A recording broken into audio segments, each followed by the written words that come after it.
Hello, dear students. A very good evening to all of you. Good evening, everyone. Good evening. चलिए जो जाइए सभी लोग जल्दी से। क्या हाल है मेरे प्यारे बच्चों? हाँ जी, स्वागत है आप सभी का। सर आपकी 25 सिस्टम काम कर गया। अरे वाह बेटा अभिजीत, बहुत बढ़िया। आओ अंशु मेरा बच्चा। बढ़िया। तो बच्चों पिछली क्लास में हम लोगों ने एंटी हाइपरटेंसिव ड्रग देखा और साथ ही साथ हमने देखा कि हमारी कौन कौन सी ड्रग हैं जो रास सिस्टम में काम करती हैं, कौन कौन सी कैल्शियम चैनल ब्लॉकर हैं, रास सिस्टम क्या होता है, उन सभी के बारे में हमने बात किया। करेक्ट है? रिवीजन हुआ उसका कि नहीं हुआ ये बताओ। रिवीजन किया कि नहीं किया?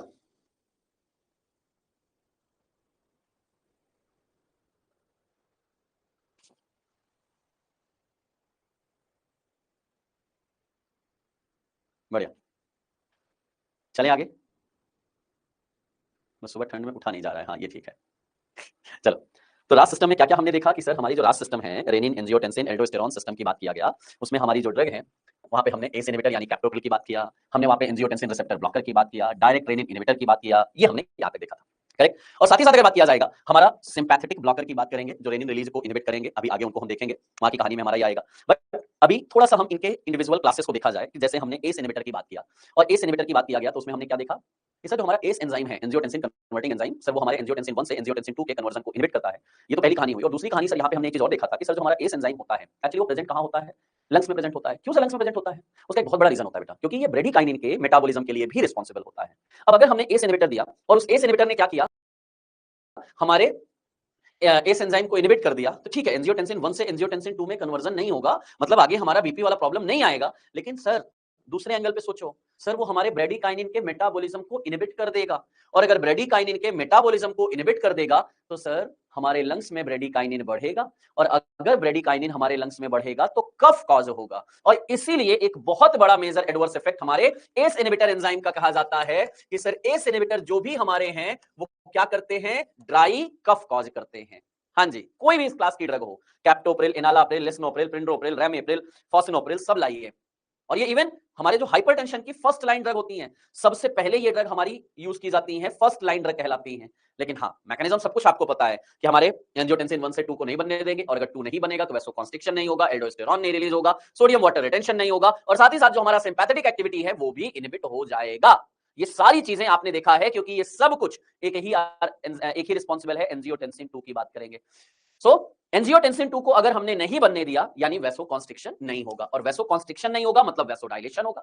और अगर ब्लड वेसल्स डायलेट होंगे तो जो हमारा पेरिफेरल रेजिस्टेंस है ना, क्योंकि देखो ब्लड वेसल जितना कॉन्स्ट्रिक्ट होंगी रेजिस्टेंस उतना ज्यादा बढ़ेगा। अब आप मुझे बताओ, एक ये आपके पास ब्लड वेसल्स है और एक ब्लड वेसल्स ये है, चांसेस किसमें है प्रेशर के? रेजिस्टेंस के चांसेस किसमें है? सर ऑब्वियसली सर हमारे इसमें रेजिस्टेंस के चांसेस ज्यादा हैं। लेकिन अगर डायलेट हो गया तो सर हमारा रेजिस्टेंस घट जाएगा, और अगर रेजिस्टेंस यानी पीवीआर पेरिफेरल वैस्कुलर रेजिस्टेंस घटेगा तो सर हमारा बीपी भी तो घट जाएगा। दूसरी तरफ यही एंजियोटेंसिन 2 एल्डोस्टेरॉन का प्रोडक्शन करा रहा था, हमने अगर उसको इनहिबिट कर दिया तो सर सोडियम वाटर रिटेंशन नहीं होगा, बीपी फिर भी डिक्रीज होगा। मतलब एक नहीं दो एंगल हमें मिल रहे हैं, और इसीलिए हमारा ये फर्स्ट लाइन ड्रग हो गया। चलेगा? वहीं सर सिंपैथेटिक नर्वस सिस्टम की एक्टिविटी को भी तो कम करेगा। क्यों सर? क्योंकि एंजियोटेंसिन 2 नहीं बनेगा तो रेनिन भी तो देखेगा ना कि यार ऑलरेडी एंजियोटेंसिन 1 और एंजियोटेंसिन बना हुआ है तो मैं और ज्यादा क्यों बनाऊंगा, तो वो भी प्रोसेस हमारा इनहिबिट होगा। तो इसलिए it also inhibit the degradation of bradykinin. अब यहां से जरा ध्यान से सुनना, ब्रेडिकाइनिन हमारे ब्रोंकाई में सबसे ज्यादा पाया जाता है, लंग्स में पाया जाता है, ये भी एक पोटेंट वैसोडाइलेटर होता है। लेकिन हमने बोला इस ब्रेडिकाइनिन का जो मेटाबॉलिज्म होता है वो एस एंजाइम करता है। ब्रेडिकाइनिन का मेटाबॉलिज्म हमारा एस एंजाइम करता है। अब अगर हमने एस एंजाइम इनहिबिट किया यहां पे तो वो यहां पे भी तो इनहिबिट हो जाएगा, ब्रेडिकाइनिन का मेटाबॉलिज्म नहीं होगा, और अगर ब्रेडिकाइनिन का मेटाबॉलिज्म नहीं होगा तो सर वहां पे हमारा ड्राई कफ कॉज होगा। So stimulate synthesis of vasodilating prostaglandin through the bradykinin, और यही ब्रेडिकाइनिन हमारे प्रोस्टाग्लैंडिन के प्रोडक्शन को भी बढ़ाएगा। सो इसीलिए हम यहां पे कहते हैं कि सर हमारा जो एस इनहिबिटर है, ऐसे तो इनके कई सारे एडवर्स इफेक्ट हैं कि सर ये एंजियोएडिमा करते हैं, ये ड्राई कफ कॉज करते हैं, ये मेजर है। लेकिन ड्राई कफ कई बार पूछा गया क्वेश्चन है तो उसको हल्के में बिल्कुल मत लेना बच्चों। अब जरा इस इनहिबिटर से थोड़ा मेन पॉइंट रखा जाए, पहला पॉइंट स्टार बना के लिख दो, all ACE inhibitor are pro drug. अब यहां पे जितने भी आपने नाम देखे हैं ना, कैप्टो, इनाला, लिस्नो, फॉसिनो, प्रिंडो, रैमी, सब कुछ, तो all ACE inhibitor are pro drug except general pharmacology में बताया हूं कि हमेशा अपने कैप्टन की सुना करो, कैप्टन की लिसन करो। और अगर आपने कैप्टन की लिसन किया तो सर ये सीएल छुट्टी पे रहते हैं। ये दो ऐसे हमारे प्रिल हैं जो प्रो ड्रग नहीं है। क्या होते हैं?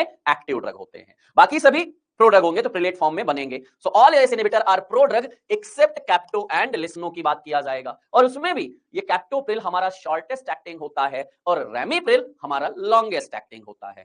ध्यान से सुनना, कैप्टो शॉर्टेस्ट है, रेमी लॉन्गेस्ट है, इन दोनों की कहानी की बात है। सो कैप्टोप्रिल शॉर्टेस्ट एक्टिंग है, फास्टेस्ट एक्टिंग है, जबकि रेमिप्रिल हमारी जो है वो लॉन्गेस्ट एक्टिंग होती है।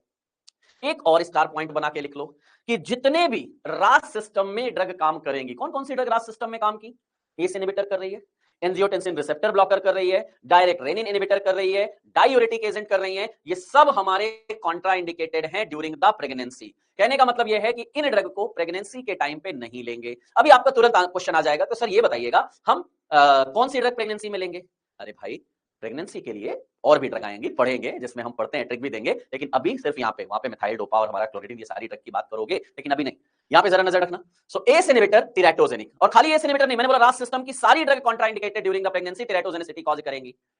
कैप्टोप्रिल डाइपेप्टाइड होता है, इनालाप्रिल ट्राइपेप्टाइड होता है। ये आपके लेवल पे नहीं, सीवियर नाइपर वगैरह में कभी इससे क्वेश्चन बनते हैं।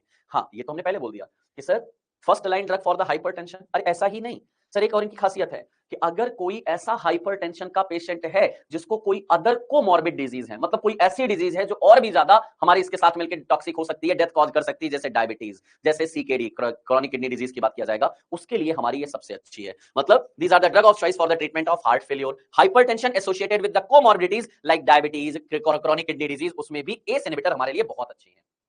ठीक, अब जरा दूसरे वाले पे देखा जाए। हाँ जी बिल्कुल बेटा, अभी जीपैट में या नाइपर में 2022 में क्वेश्चन आया था कि किसमें कौन सा ग्रुप प्रेजेंट होता है।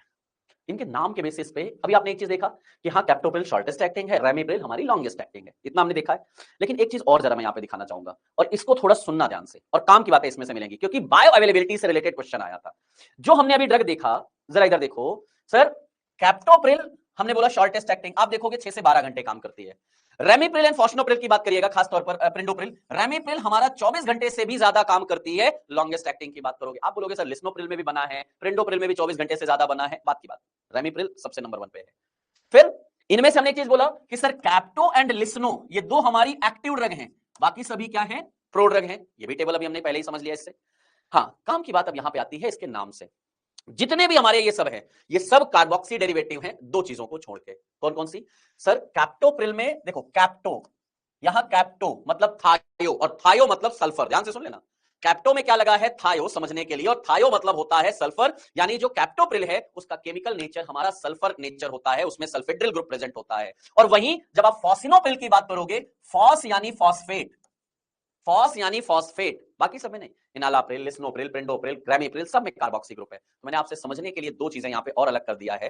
पहला क्या किया है कि सर हमारा जो कैप्टोप्रिल है उसमें थायो सल्फेड्रिल ग्रुप प्रेजेंट होता है, और जो फॉसिनोप्रिल है उसमें फॉस्फिनेट ग्रुप हमारा यानी फॉस्फेट ग्रुप प्रेजेंट होता है। ये दोनों, इससे क्वेश्चन पूछा गया था, which of the following ACE inhibitor have the sulfhydryl group in their chemical structure. आपका आंसर यहीं से था, कैप्टोप्रिल में सल्फेड्रिल ग्रुप। और एक क्वेश्चन बायो अवेलेबिलिटी से पूछा गया था। अब आप जरा नजर डालो, ये जितने भी आपके सामने लिखा हूं, इनमें से सबसे ज्यादा बायोअवेलेबिलिटी किसकी है?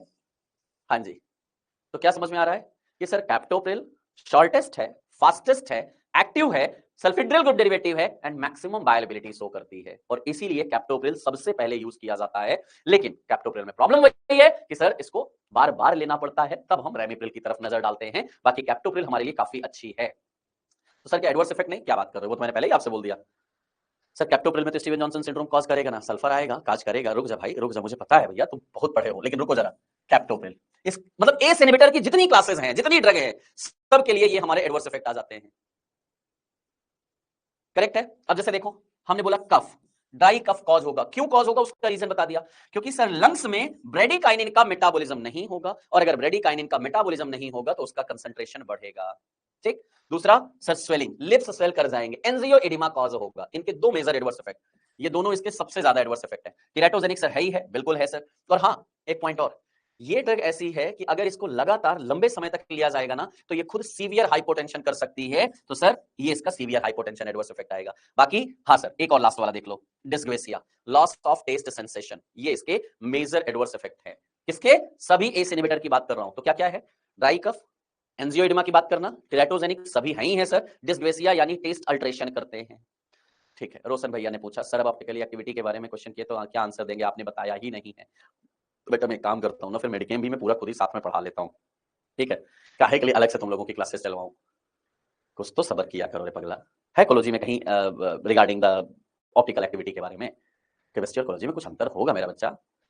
चलो एक और एडवर्स इफेक्ट में नहीं याद आ रहा है, हमने जब डायूरेटिक पढ़ रहे थे, ड्राईयूरेटिक पढ़ रहे थे, तो वहां पे एक चीज को हमने पढ़ा था, जरा याद करना, कि सर जो हमारा एस इनहिबिटर होता है वो हाइपर कैलीमिया करता है। याद आ रही है मेरी बात? हाइपर कैलीमिया याद आ रही है?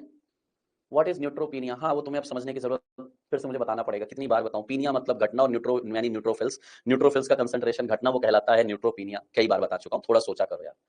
तो जरा एक ड्रग इंटरेक्शन देखना, दैट्स एस इनहिबिटर अगर पोटेशियम स्पेयरिंग डायरेटिक के साथ दिया जाएगा तो ये भी हाइपरकैलेमिया करता है, ये भी हाइपरकैलेमिया करता है, और दोनों को साथ में दे देंगे तो सीवियर हाइपरकैलेमिया आ जाएगा। कॉज करेगा ना?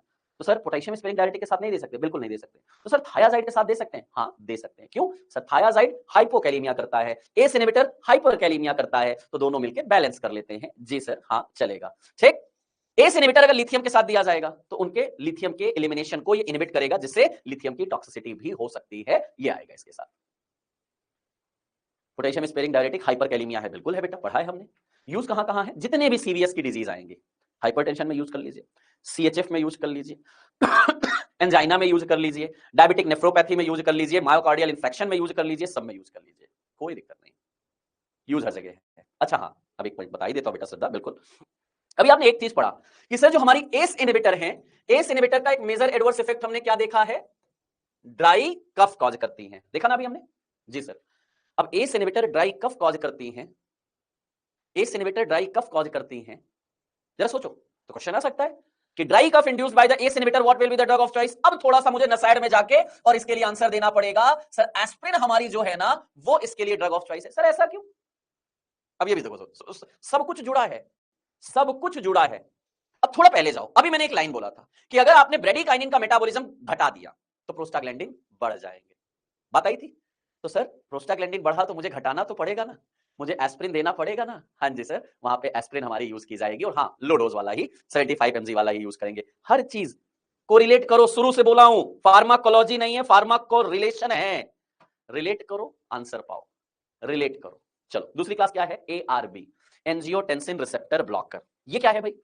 पहली चीज सुन लो, सर एस इनहिबिटर में प्रॉब्लम है ड्राई कफ, इसमें नहीं होगी। एस इनहिबिटर में प्रॉब्लम है एंजियोएडिमा, इसमें नहीं होगा, नहीं होगा। हाँ तो अच्छी ज्यादा हो गई तो सर ड्रग ऑफ चॉइस तो इसको होना चाहिए था, नहीं इफेक्टिव हो जाता है, इसलिए वही है। तो सर्टेन क्लास की ड्रग, सर्टेन क्लास की ड्रग की बात करेंगे, इर्बेसार्टन, कॉल्बेसार्टन, टेलमीसार्टन, वेलसार्टन, लोसार्टन, सब सर्टेन क्लास की ड्रग है। कहां काम करेंगे? एक ही टारगेट है कि जो एंजियोटेंसिन बना, एंजियोटेंसिन 2 जो बना, कोई दिक्कत नहीं, ये जो एंजियोटेंसिन 2 बना काम कहां करेगा? अपने रिसेप्टर पे। कौन सा रिसेप्टर है? AT1 रिसेप्टर है। तो हमारी ड्रग जो है वो इसी रिसेप्टर को कॉम्पिटिटिवली ब्लॉक कर देंगी, और अगर ये रिसेप्टर कॉम्पिटिटिवली ब्लॉक हो गया whether in the blood vessels तो वैसोकॉन्स्ट्रिक्शन नहीं, और अगर एड्रिनल ग्लैंड में ब्लॉक किया तो सर वहां से एल्डोस्टेरॉन का हमारा सोडियम वाटर रिटेंशन नहीं। So the most prominent action of angiotensin 2 is vasoconstriction. हमने बोला एंजियोटेंसिन 2 के दो टाइप के रिसेप्टर होते हैं, लेकिन जो सबसे ज्यादा हमारा इंपॉर्टेंट रोल आता है वो AT1 के थ्रू आता है। अब यहां पे फायदा यही हुआ कि इन्होंने वैसोकॉन्स्ट्रिक्शन ब्लॉक किया, सोडियम वाटर रिटेंशन नहीं होने दिया, ये दोनों तो अच्छी बातें हैं, लेकिन एक और फायदा दिया कि ये एस एंजाइम को नहीं इनहिबिट किया, जिससे ब्रेडिकाइनिन का मेटाबॉलिज्म अफेक्टेड नहीं होगा, और सर ड्राई कफ कॉज नहीं करेंगे, ड्राई कफ कॉज नहीं करेंगे। सही बेटा, तब से तुम्हारा एक ही टेंशन चल रहा है, डायबिटिक नेफ्रोपैथी क्या दे रहा है? डायबिटिक समझते हो बेटा? इसे भी समझाऊं? नेफ्रोपैथी, नेफ्रो यानी नेफ्रॉन और पैथी मतलब सर प्रॉब्लम यानी डिजीज। तो सर डायबिटीज की वजह से जब किडनी में प्रॉब्लम होता है तो उसको बोलते हैं डायबिटिक नेफ्रोपैथी, और उसी के लिए हमारा ये एस इनहिबिटर यूज किया जाता है। चलेंगे? बढ़िया। एस्पिरिन वाला फिर से समझा दो, बस इतना याद कर लो बेटा, ACE inhibitor causing dry cough, उस ड्राई कफ के लिए हमारा ड्रग ऑफ चॉइस क्या होता है? एस्पिरिन होता है। चलेगा? कोई दिक्कत? इतने से काम तुम चला लो, है ना? एक बार एआरबी वाला और समझा दो।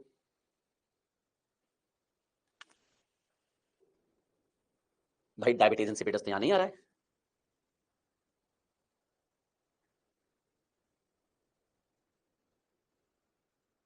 अच्छा ये बताओ तुम लोग मतलब जेडीसी में क्या सोच के एडमिशन लिए थे? बहुत सारे इंस्टीट्यूशंस हैं।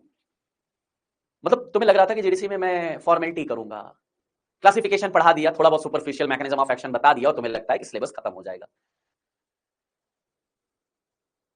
बट तुम गलत जगह आ गए हो, तुम गलत जगह आ गए हो। क्योंकि बेटा मैं जब पढ़ाता हूं तो फॉर्मेलिटी नहीं करता हूं। अगर मुझे लगता है और मुझे दिखता है कि यहां से क्वेश्चन डीप से आएगा, बेटा मैं डीप में पढ़ाऊंगा और तुम्हें पढ़ना पड़ेगा, खत्म। क्योंकि मेरा एक ही टारगेट है, मैं हमेशा बोलता हूं कि बेटा ये सिर्फ तुम्हारा एग्जाम नहीं है, मेरा भी एग्जाम है। हमेशा इस बात को दिमाग में रखना।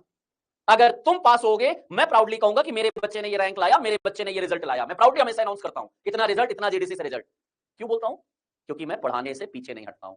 ठीक है, तुम सवाल करते हो कुछ अच्छे कुछ नालायकी वाले, बट कोई बात नहीं, बच्चे हो, शरारत करोगे, मैं हर चीज को इग्नोर कर जाता हूं। लेकिन अगर एक चीज कभी नहीं इग्नोर कर सकता हूं, जब तुम लोग लापरवाही करते हो।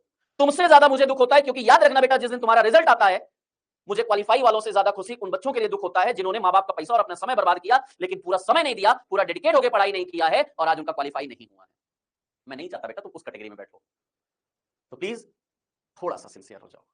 नवंबर दिसंबर का महीना है, 4 महीने की बात है। तुमने आज 4 साल क्या किया मैं तुमसे नहीं पूछूंगा, कोई तुमसे नहीं पूछेगा, लेकिन ये 4 महीने के बाद तुम जहां रहोगे वो सबसे पूछा जाएगा। प्लीज बच्चों, लापरवाही नहीं। बहुत क्लियर कट आंसर है। नहीं, मुझे गुस्सा नहीं आता है ना, ये इतने टाइम हो गया तुम लोगों को, मुझे गुस्से में तुम कभी देखे हो मुझे, या कभी मैं भगा के सिलेबस पढ़ाने में खत्म करने पे विश्वास किया हो तो बताओ। तुम लोग जरूर सर अभी इतना बचा है, अभी ये बचा है। मैंने क्या बोला? पेशेंस। मैं खड़ा हूं, जब तक मैं खड़ा हूं इस प्लेटफॉर्म पे, तुम्हारा एक भी टॉपिक छूटेगा नहीं और एक भी टॉपिक भगाऊंगा नहीं, इत्मीनान से। बस जब तक तुम्हें समझ में नहीं आएगा तब तक मैं यहां रहूंगा। अरे जान हो रहे तुम लोग मेरी, याद रखना, बस रिजल्ट लेके आना, बस इतना ही चाहता हूं।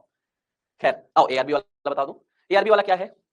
सिंपल सी कहानी। अभी तक हमने देखा कि सर हमारा जो टारगेट जो चल रहा था, आओ बेटा कोई बात नहीं, हमने अभी तक क्या देखा? कोई बात नहीं अंजलि, इधर दिमाग लगाओ। सर हमारा रेनिन आया, रेनिन ने क्या किया? एंजियोटेंसिनोजन से हमारा बनाया एंजियोटेंसिन 1। सिर्फ इतना समझो, एंजियोटेंसिन 1 से हमारा बना एंजियोटेंसिन 2। हमने बोला एंजियोटेंसिन 2 जो बना है, एंजियोटेंसिन 2 बना है, ये अपने 2 रिसेप्टर पे काम करेगा, 81 एंड 82। ठीक, हमने बोला 82 का हमारा उतना इंपॉर्टेंट रोल नहीं है, मेन रोल किसका है? 81 का। ये एंजियोटेंसिन 2 81 से बाइंड करके 2 काम करता है। पहला काम करता है वैसोकॉन्स्ट्रिक्शन, और दूसरा हमारा एड्रिनल ग्लैंड से रिलीज कराता है एल्डोस्टेरॉन, जो करता है सोडियम वाटर रिटेंशन। कल पूरी क्लास यही समझाया हूं, पढ़ के नहीं आया नालायक को। अब एस इनहिबिटर ने क्या किया था? इस एंजाइम को इनहिबिट किया, ये कन्वर्जन बंद किया था। ये कन्वर्जन बंद किया अपनी जगह, लेकिन दूसरी जगह क्या हुआ था कि सर वो जो हमारा ब्रेडिकाइनिन था ना, उसका मेटाबॉलिज्म भी तो यही एंजाइम कर रहा था। अब अगर हमने एस इनहिबिट किया तो ये भी इनहिबिट हो गया, ब्रेडिकाइनिन बढ़ेगा, ब्रेडिकाइनिन बढ़ेगा, प्रोस्टाग्लैंडिन बढ़ाएगा, और उसकी वजह से हमारा ड्राई कफ कॉज करेगा। ठीक, इतनी बात हुई थी। अब जब यहां पे चल रहे हैं तो इनका क्या इससे कोई मतलब है क्या? नहीं सर, वो डायरेक्टली यहीं जा रहा है, चलेगा। ये डायरेक्टली अपने रिसेप्टर पे काम कर रहा है ना, इस जगह से इसका कोई मतलब नहीं है। तो इसीलिए बोला गया कि angiotensin 2 which mainly causes the vasoconstriction and releases the aldosterone from the adrenal gland which causes the sodium and water retention, ये ड्रग उन सबको ब्लॉक कर देगी। कहने का मतलब वैसोकॉन्स्ट्रिक्शन नहीं होगा, एल्डोस्टेरॉन रिलीज नहीं होगा, और अगर एल्डोस्टेरॉन रिलीज नहीं होगा तो सॉल्ट एंड वाटर रिटेंशन नहीं होगा, ब्लड वॉल्यूम घटेगा, ब्लड वॉल्यूम घटेगा, ब्लड प्रेशर घट जाएगा। सिंपल सी कहानी है। और अच्छी बात यह है कि ड्राई कफ कॉज भी नहीं कर रहा है। अभी एक बच्चे ने बोला कि सर हमने तो हॉस्पिटल ट्रेनिंग में देखा था कि मैक्सिमम तो सर्टेन क्लास की ड्रग चलती है। बिल्कुल चलती है। क्यों चलती है? उसका सिंपल सा रीजन यही है कि ये जो दोनों हमारे एडवर्स इफेक्ट थे ना, एंजियोएडिमा और ड्राई कफ, वो इनमें नहीं है, इस वजह से ये ज्यादा चलती है। सो जितनी भी ड्रग है ये भी एक्टिव मेटाबोलाइट बनाएंगी, इनमें एंटीप्लेटलेट एक्शन होता है, क्योंकि सर थ्रोम्बोक्सिन को भी थोड़ा बहुत इनहिबिट कर देती है, और थोड़ा बहुत यूरिकोस्यूरिक इफेक्ट भी रखती है, यानी यूरिक एसिड के एक्सक्रीशन को बढ़ाती है। ये इनके स्पेशल फीचर है, सब में नहीं है लेकिन एक ड्रग में ये मिलेगा। अब एस इनहिबिटर से एडवांटेज क्या है आप खुद ही बताओगे। Do not inhibit the bradykinin metabolism, so do not causes the dry cough and angioedema. Do not causes the dyscrasia, से टेस्ट अल्टरेशन नहीं करेंगे। Do not causes the first dose hypotension. ये तीनों प्रॉब्लम एस इनहिबिटर में थी, यहां नहीं है। अब अगर ये प्रॉब्लम नहीं है तो अच्छी बात तो हो गई ना, ना तो ये सीवियर हाइपोटेंशन करती है, या फर्स्ट डोज हाइपोटेंशन बोला जाता है वो नहीं करती है, एंजियोएडिमा नहीं कर रही, ड्राई कफ नहीं कर रही है, डिस्ग्रेसिया नहीं कर रही है, तो ये तीनों चीजें तो अच्छी है ना बेटा। ये एंजियोटेंसिन 2 के बारे में बोला जा रहा था। ठीक, अब जब आपने इसको ब्लॉक कर दिया तो वैसोडाइलेशन आएगा। थोड़ा दिमाग लगाया करो बेटा, थोड़ा समझ भी लिया करो, चलेगी बात। ठीक, एडवांटेज मिला ना। सर्टेन क्यों यूज होता है आज की डेट पे हॉस्पिटल में ज्यादा? इस वजह से यूज होता है। चले आगे। ब्रेडिकाइनिन से प्रोस्टाग्लैंडिन कैसे इंक्रीज होगा? मत जा मेरा बच्चा, मत जा, इतना सफिशिएंट है जितना बता रहा हूं। फर्स्ट डोज हाइपोटेंशन, पहली डोज में ही लेने पे अगर उसको बार बार लेने लगे तो उसकी वजह से हाइपोटेंशन हो सकता है। डायरेक्ट रेनिन इनहिबिटर, अब ये तो क्या है, ये तो एकदम से टॉप नॉच पे काम करती है। रेनिन इधर रिलीज हुआ, इसने जाके उसको इनहिबिट कर दिया। पेप्टाइड इन नेचर नहीं होता है। Aliskiren, remikiren, these inhibit the renin production. ये रेनिन के प्रोडक्शन को ही इनहिबिट कर देंगे। अब बेटा रेनिन ही नहीं है तो काहे का एंजियोटेंसिन 1, काहे का एंजियोटेंसिन 2, काहे का वैसोकॉन्स्ट्रिक्शन, काहे का सॉल्ट एंड वाटर रिटेंशन, कुछ नहीं। हाँ, लेकिन एक इससे प्रॉब्लम होगा कि सर कभी कभी प्यास लगने लग जाती है, एब्डोमिनल पेन हो सकता है, लूज मोशन हो सकता है, बेसिक एडवर्स इफेक्ट आएंगे। लेकिन अब एक पॉइंट और समझना, दिस ड्रग इंडिविजुअल इसका उतना अच्छा रोल नहीं है। हाँ, कॉम्बिनेशन में आप ले सकते हो, लेकिन मोनोथेरेपी की बात किया जाएगा तो उतना ज्यादा यूजफुल नहीं है। लेकिन अगर कॉम्बिनेशन में लोगे तो ज्यादा यूजफुल है, तो कॉम्बिनेशन में लिया जाएगा, वो अच्छा है। सर ये नॉन पेप्टाइड है, वहां नोना पेप्टाइड था, दोनों को अलग था। नहीं, ये लाइन फिर बोल रहा हूं बेटा, आप जो बोल रहे हो सर एलिस्केरिन तो ड्रग ऑफ चॉइस होनी चाहिए, नहीं है। क्यों? It is useful in hypertension as monotherapy, but in combination it is more useful. अकेले लेने का उतना फायदा नहीं है। Aliskiren simply inhibit the conversion of angiotensinogen to the angiotensin 1, इसी को इनहिबिट कर देती है। एंजियोटेंसिन ही नहीं बना तो आगे की कहानी काहे की हुई। बस इतनी छोटी सी मेरी कहानी है अबाउट द राफ सिस्टम कि रेनिन से एंजियोटेंसिन, एंजियोटेंसिनोजन से एंजियोटेंसिन 1, 1 से 2, 2 से 3, 4 समथिंग ये बनता है। 2 हमारा क्या काम करता है वो हमने देखा, कौन कौन सी ड्रग कहां काम करती है, क्यों काम करती है, क्या उससे फायदा है, क्या नुकसान है, क्या उनकी प्रॉपर्टी है, हर एक चीज आपके सामने समराइज हुआ। चलेंगे, अगला क्या है? Calcium channel blocker.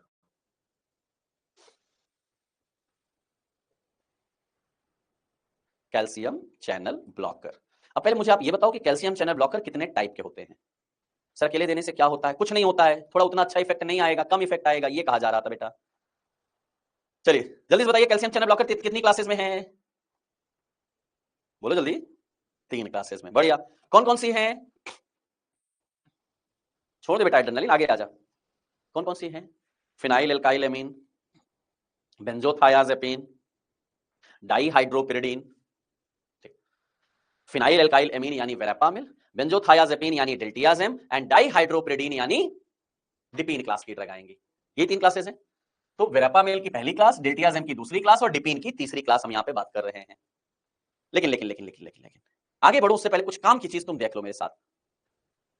जितना बोलूं सुन लेना पहले और इसको लिख लेना, क्वेश्चन है। जितनी भी डिपीन क्लास की ड्रग हैं सभी क्या करती हैं?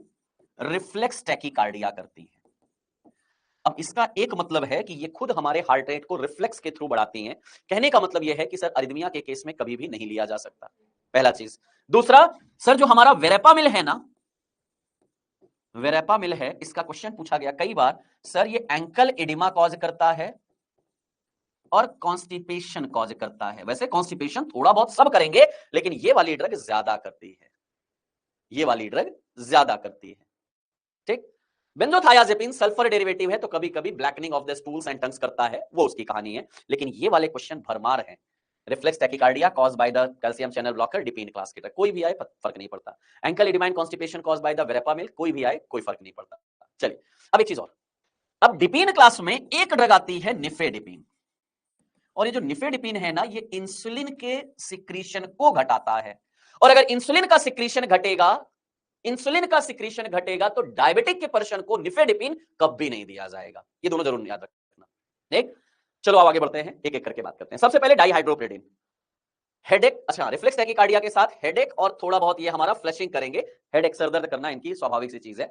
सो dihydropyridine most likely to cause headache and flushing, confusion, सर चक्कर आना, और इंसुलिन के रिलीज को घटाएंगे। काम कैसे करेंगे सर? कुछ नहीं है, बार बार ये चीजें आएंगी, एक ही चीज का आंसर देके चलो। उधर नहीं, इधर। कहां गई स्लाइड, कहां गई? इधर, ध्यान से देखना। Sir but most common amlodipine ही क्यों देते हैं? ज्यादा इफेक्टिव है, लॉन्गर एक्टिंग है, इस वजह से बेटा। Sir please answer, can we give short acting dihydropyridine in arrhythmia? नहीं बेटा, जब मैंने नहीं बोला तो फिर आप क्यों देने पे लगे हो बच्चे?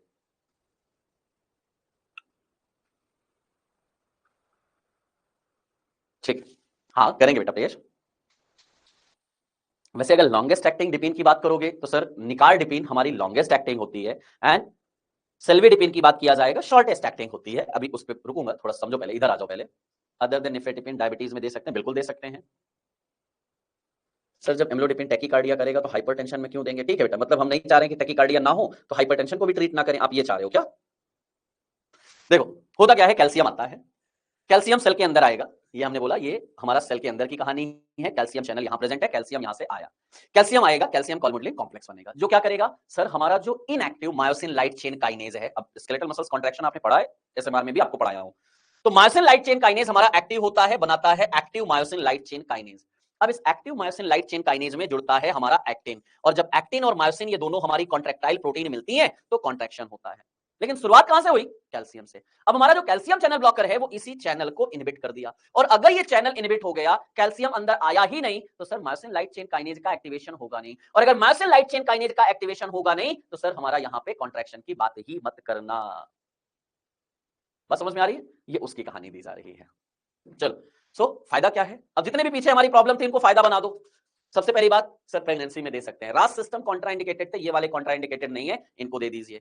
सर सीएनएस डिप्रेस नहीं करते हैं, सीएनएस इफेक्ट उतना नहीं होता है तो सीएनएस में दे दीजिए। सर अस्थमा के पेशेंट को तो इवन कैल्शियम चैनल ब्लॉकर देना फायदेमंद है, क्योंकि इधर हमारा बीपी घटेगा और उधर अस्थमा में रिलैक्सेशन मिलेगा, तो दोनों में फायदा मिल जाएगा, दोनों में फायदा मिल जाएगा। सो do not compromise haemodynamics. Sir हमारे ब्लड के वॉल्यूम को नहीं अफेक्ट करते हैं, इसलिए क्या हुआ कि सर हीमोडायनेमिक्स हमारा चेंज नहीं होता, इलेक्ट्रोलाइट बैलेंस हमारा चेंज नहीं होगा, नो सेडेशन, सेडेशन नहीं होगा, सीएनएस इफेक्ट नहीं आएगा। Asthma, angina, peripheral vascular disease में सर आराम से दीजिए, प्रेगनेंसी में आराम से दीजिए, हाँ फायदेमंद है। और इसीलिए आपको पता है कि डिपीन क्लास की ड्रग आज की डेट पे मार्केट में, हाँ एम्लोडिपिन वगैरह कॉम्बिनेशन, एम्लोकाइंड 80, एटिनोलॉल और कैल्शियम चैनल ब्लॉकर के साथ में कॉम्बिनेशन में आज की डेट पे बीपी के पेशेंट अगर घर में होंगे, जैसे मेरी मदर है, उनको खुद ही एम्लोकाइंड 80 चलती है, जहां पे एम्लोडिपिन होती है और एटिनोलॉल, दोनों का कॉम्बिनेशन दिया जाता है, तो ज्यादा अच्छा माना जाता है। ठीक,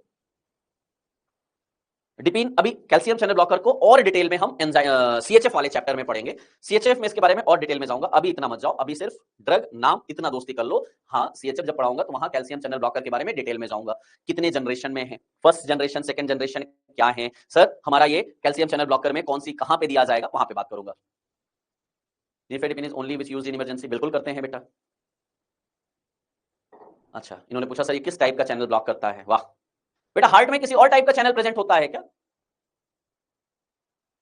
हार्ट में किस टाइप का कैल्शियम चैनल होता है गौरव बेटा? वो अलग है, ये अलग है, वो स्मूथ मसल्स था, ये हमारा कार्डियक मसल्स है, कंफ्यूजन मत लाया करो बेटा, हर चीज एक कहानी नहीं चलती। निकार्डिपिन लॉन्गेस्ट एक्टिंग बोला था,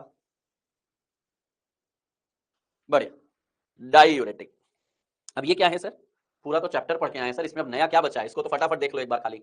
thiazide, high ceiling diuretic, potassium sparing diuretic, काम ही क्या है सर? डायूरेसिस बढ़ाना। डायूरेसिस जितना ज्यादा होगा ब्लड वॉल्यूम उतना कम होगा, ब्लड वॉल्यूम कम होगा बीपी कम होगा, बस इसी की बात हमारी यहाँ पे है।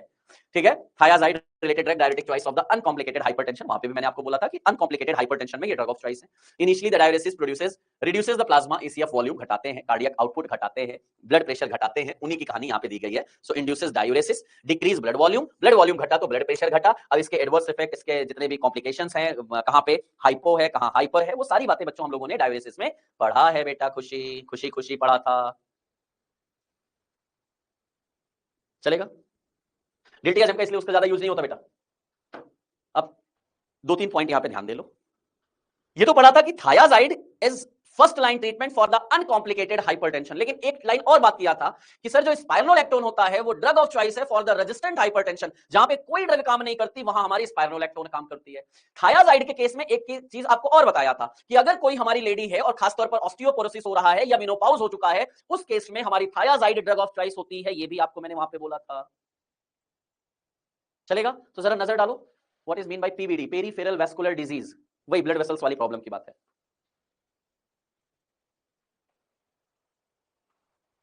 दर्शन बहुत बढ़िया, लेकिन पढ़ाई करो वो ज्यादा अच्छा। अच्छा ये देखो, ऑस्टियोपोरोसिस क्या है, इनका सवाल है, ऑस्टियोपोरोसिस क्या है? डायरेटिक में नहीं था ना बेटा? नहीं बेटा धीरज, मेरे नेट की तरफ से कोई दिक्कत नहीं है, और किसी को दिक्कत है क्या?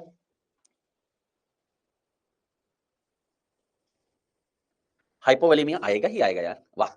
अब बेटा ये बताओ, थोड़ा तो सोच समझ के बोलो ना बेटा, अगर आपने डायरेटिक दिया है, ब्लड वॉल्यूम घटा है, और अगर ब्लड वॉल्यूम घटा है, बताइए जरा, तो ब्लड वॉल्यूम घटना मतलब हाइपोवोलेमिया हुआ कि नहीं? क्या दिक्कत है इसमें? आइए, thiazide are one of the first line drug for the treatment of mild to moderate hypertension, drug of choice for the hypertension associated with the osteoporosis and hypercalcemia की बात किया जाएगा। These are more effective in older patient, obese, smoker में ज्यादा use किया जाएगा। Spironolactone drug of choice for the resistant hypertension की बात किया जाएगा। अब ये सारी चीजें आपने पहले से देखी हैं। हाइपरयूरिसीमिया इनका एडवर्स इफेक्ट है, हाइपरलिपिडीमिया इनका एडवर्स इफेक्ट है, तो हाइपरलिपिडीमिया हाइपरयूरिसीमिया कॉज करेंगी। Loop diuretic carbonic anhydrase inhibitor थी, तो सर कहीं ना कहीं हमारा उनके पे भी काम होगा। सर हाइपोकैलेमिया कॉज करेंगी, तो muscles pain, फैटिक, loss of energy की बात होगी obviously sir.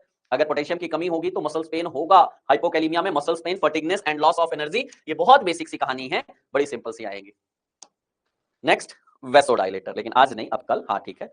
Diabetic smoker patient पे कैसे मोर इफेक्टिव होती हैं? अपने काम की चीज दिखी ना सिद्धार्थ?